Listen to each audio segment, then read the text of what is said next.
Hello and welcome to Delight IAS.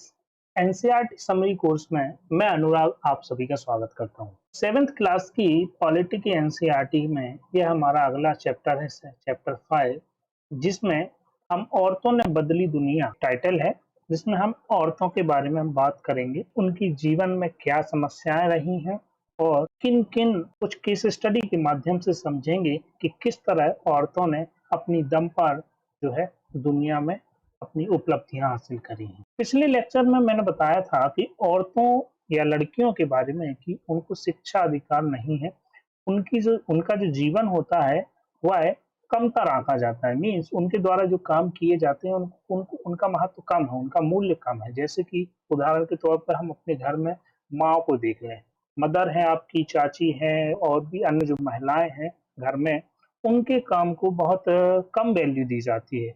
ऐसा समझा जाता है कि पितृसत्तात्मक समाज में कि महिलाओं द्वारा काम जो है नहीं किए जाते हैं, जो घरेलू महिलाएं हैं, मीन्स जो घर का काम करती हैं। आज के लेक्चर में हम बात करेंगे कि महिलाओं ने किस तरह दुनिया को बदल डाला, अपने दम पर आंदोलन और विरोध के माध्यम से कैसे जो है सरकार से अपने राइट्स के लिए, उन्होंने हक के लिए लड़ाई भी लड़ी, और कुछ केस स्टडी के माध्यम से भी समझेंगे। स्टार्ट करने से पहले आप लोगों के लिए प्रश्न है कि राइट टू एजुकेशन मीन्स जो शिक्षा का अधिकार है, इसका प्रावधान भारतीय संविधान के किस आर्टिकल में दिया गया है? आपके ऑप्शन है article 21A, article 21, article 22 and article 23। ये बहुत ही इंपॉर्टेंट आर्टिकल है राइट टू एजुकेशन वाला। ये बहुत ही ज्यादा इंपॉर्टेंट इसलिए भी है क्योंकि हमारी डायरेक्टली ये शिक्षा से संबंधित है, और शिक्षा का महत्व आज के जीवन में बहुत ही ज्यादा है, इसीलिए इसका जो है आपको याद रखना जरूरी है।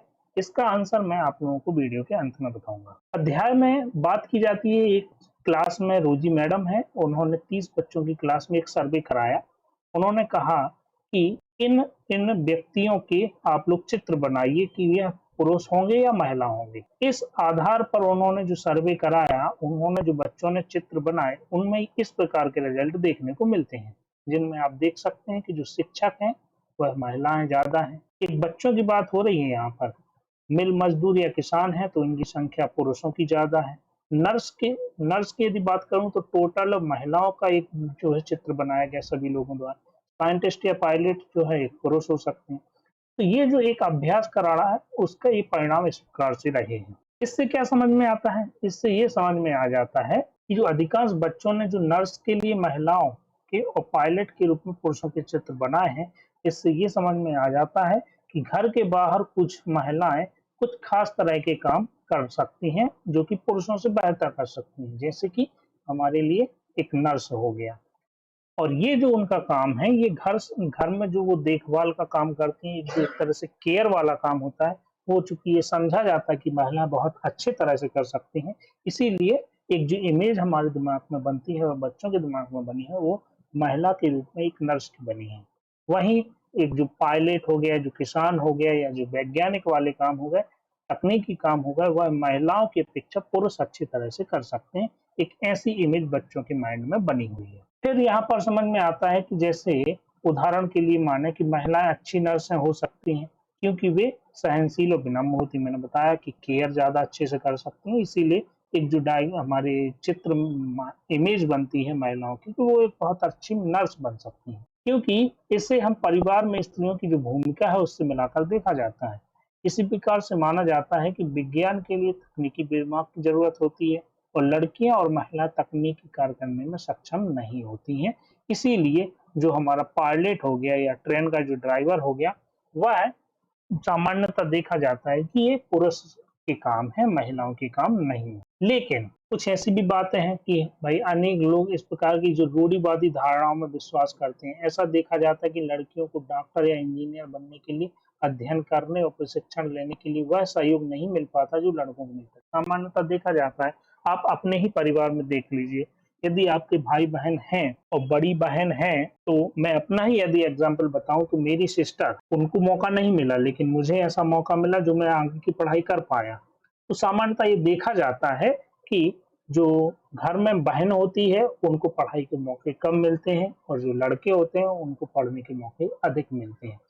एज कंपेरिजन टू दोनों की बात करूं तो वह देखा जाता है कि लड़कियां, लेकिन यदि उनको मौका दिया जाए तो वो जरूर है कि वो आईएएस, आईपीएस और डॉक्टर, इंजीनियर भी बन सकती हैं। और आपके समक्ष इसका बेहतरीन उदाहरण आप लोग समझते हैं, वह है किरण बेदी का। इनको कौन नहीं जानता, भारत की पहली महिला आईपीएस ऑफिसर। तो उन्हें मौका मिला तो उन्होंने आगे बढ़ के कर दिखाया कि महिलाएं कुछ कम नहीं है। अधिकांश परिवारों में जो स्कूली शिक्षा पूरी हो जाती है तो कहा जाता है कि लड़कियां क्या करें, उनके जीवन का एकमात्र लक्ष्य है कि वह शादी कर लें। उनकी स्कूली शिक्षा हो गई, 12वीं हो गई, ज्यादा से ज्यादा यदि मौका मिल गया तो हद से हद तक ग्रेजुएशन हो गया। उसके बाद एक ही लक्ष्य है उनके जीवन का कि शादी करा दी जाए। लेकिन ये उनके लिए सही नहीं है। कुछ केस स्टडी किताब में दी गई हैं, जैसे कि ये जो महिला है, ये झारखंड की एक गरीब आदिवासी महिला है, जो 27 वर्षीय महिला लक्ष्मी लाकरा इनका नाम है। इन्होंने अपने मेहनत से इस धारा का रुख ही बदल दिया, क्योंकि जनरली ये देखा जाता है कि जो रेल का इंजन है, मीन्स जो लोको पायलट होते हैं, वह आदमी ही चलाते हैं। परंतु इन्होंने इस विचारधारा को तोड़ा और ये उत्तरी रेलवे की पहली महिला इंजन चालक है। उसी तरह आप देख सकते हैं कि वर्तमान में महिलाओं को ट्रेन ड्राइवर, मीन्स जो लोको पायलट होता है, उन्हें वह भूमिका निभाने का यह मौका दिया जा रहा है वर्तमान समय में भी। तो जो लक्ष्मी के माता पिता है, देखा जाए तो ज्यादा पढ़े लिखे नहीं थे, फिर भी उन्होंने अपने बच्चों को पढ़ाने के लिए बहुत संघर्ष किया। और लक्ष्मी की शिक्षा एक सरकारी स्कूल में होती है, और ये जो है सरकारी स्कूल में के बाद तकनीकी में इन्होंने एक डिप्लोमा प्राप्त किया, और डिप्लोमा प्राप्त करने के पश्चात पहले ही प्रयास में इन्होंने यह एग्जाम रेलवे का क्रॉस किया और लोगो पायलट बन जाती हैं। तो ये अपने दम पर इन्होंने काफी संघर्ष देखे। इनके परिवार काफी गरीब था, माता पिता पढ़े लिखे नहीं थे, फिर भी इन्होंने पढ़ाई के लिए बहुत संघर्ष किया और अपनी मेहनत और किस्मत के दम पर इन्होंने जो है क्या किया, यह करके दिखाया कि वह क्या है, आज लोको पायलट है। साथ ही एक इसमें एक केस स्टडी ये भी है, ये रमाबाई है अपनी बेटी के साथ।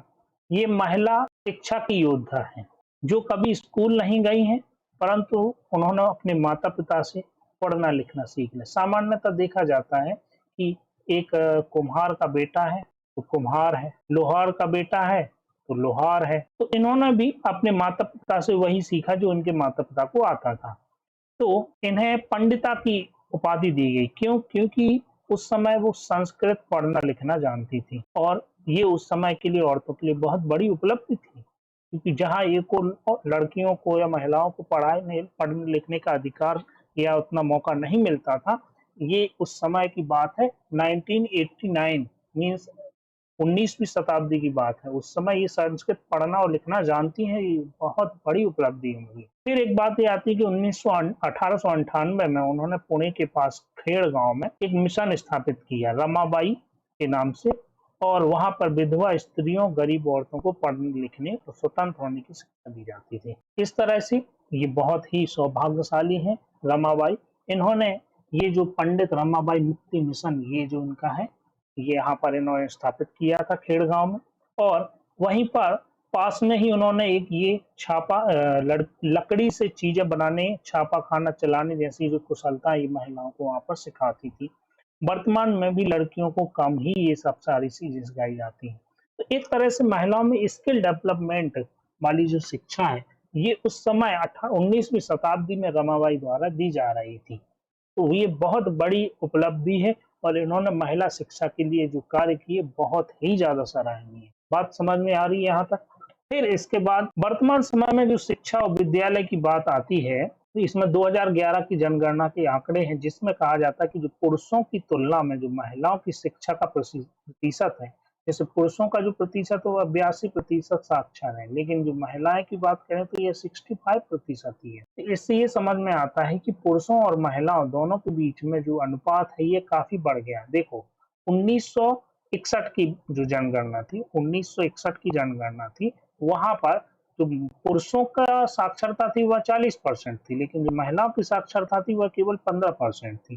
तो 2011 तक आते आते जो ये काफी सारी वृद्धि तो हुई है, परंतु अब देखा जाए तो ये फिर भी बीच का अंतर अभी भी समाप्त नहीं हुआ है। ठीक है ना? तो ये सुधार हो रहा है, लेकिन धीरे धीरे हो रहा है। वही एक दूसरी बात ये निकल के आती है कि महिलाओं के द्वारा ये जो उपलब्धियां धीरे धीरे इन्होंने संघर्ष के माध्यम से, जैसे कि आज वर्तमान में देखा जाए तो महिलाओं और लड़कियों को पढ़ने का, स्कूल जाने का अधिकार है, और कानूनी सुधार, हिंसा और स्वास्थ्य, जहां लड़कियों महिलाओं की स्थिति यहाँ पर बेहतर हुई है, तो ये जो स्थिति बेहतर हुई है ये अपने आप नहीं हो गई।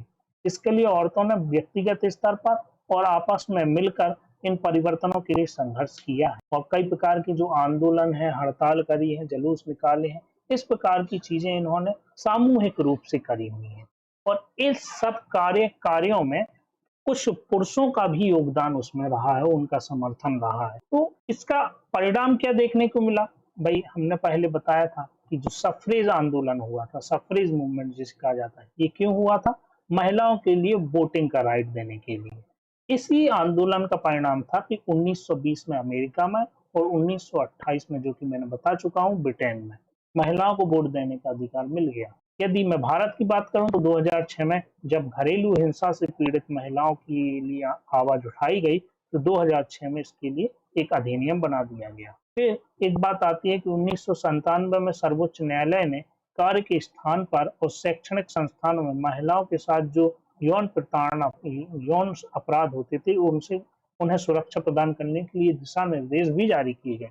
तो ऐसे तमाम उदाहरण आपको देखने के मिलेंगे कि महिलाओं ने आंदोलन और अभियान के माध्यम से, विरोध प्रदर्शन के माध्यम से कई सारे जो है क्रांतिकारी यहाँ पर सुधार हासिल किए हैं। और आज इसी का परिणाम है कि हम भारत में देख सकते हैं कि इंदिरा गांधी से लेकर सोनिया गांधी, ममता बनर्जी और जयललिता, सुषमा स्वराज और वर्तमान की जो हमारी वित्त मंत्री निर्मला सीतारमन जी, ये सारी महिलाएं केवल राजनीति के क्षेत्र में ही नहीं, समाज के और हर दुनिया के हर क्षेत्र में अपना परचम लहरा रही हैं। तो इस तरह से महिलाओं ने अपने ही दम पर, अपनी ही मेहनत पर, विरोध के माध्यम से भी और एक उदाहरण पेश करते हुए जो हमने केस स्टडी में देखा, उनसे प्रेरणा लेते हुए महिलाओं ने क्या किया है, ये उपलब्धियां हासिल की हुई हैं। तो यहाँ पर लेकिन फिर भी देखा जाए तो आज वर्तमान में महिलाओं के लिए जो अधिकार है, जो उनके लिए सुरक्षा की भावना है, ये इसके लिए और भी प्रयास किए जाने चाहिए। जैसे कि इसको कैसे किया जा सकता है? जागरूकता के माध्यम से किया जा सकता है। आप देख सकते हैं कि जो नुक्कड़ गीतों, नुक्कड़ नाटकों, जनसभाओं के माध्यम से ये संदेश लोगों के बीच में पहुंचाना जरूरी होता है।